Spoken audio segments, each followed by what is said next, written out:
Beaucoup, Annie Vidal. Merci, Monsieur le Président. Merci, Monsieur le Président de la Chambre de la Cour des comptes pour ce rapport sur les urgences. L'examen de ce rapport nous permet de faire un point sur les conditions d'accès et de prise en charge en service d'urgence. Si nous sommes tous conscients des difficultés persistantes, j'aimerais ici rappeler que les efforts significatifs ont déjà été engagés pour améliorer la prise en charge des patients aux urgences.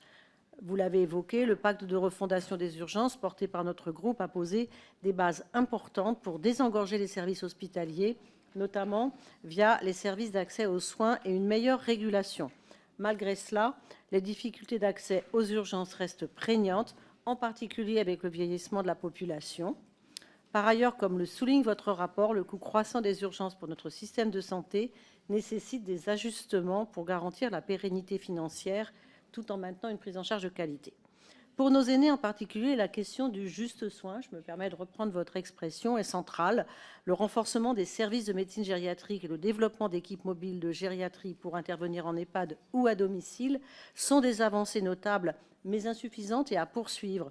Ces dernières jouent un rôle clé pour éviter des hospitalisations inutiles, voire délétères, et réduire les ruptures de parcours.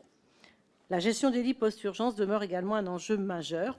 Pensez-vous, Monsieur le Président, qu'il serait pertinent de geler, entre guillemets, dans chaque service de spécialité, des lits pour l'hospitalisation des patients en sortie des urgences?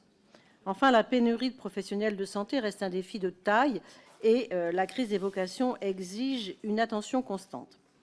Tous ces défis sont clairement identifiés. Alors, selon vous, comment les affronter ? Comment renforcer l'accessibilité aux urgences? Comment sensibiliser la population à un usage plus ciblé, plus pertinent?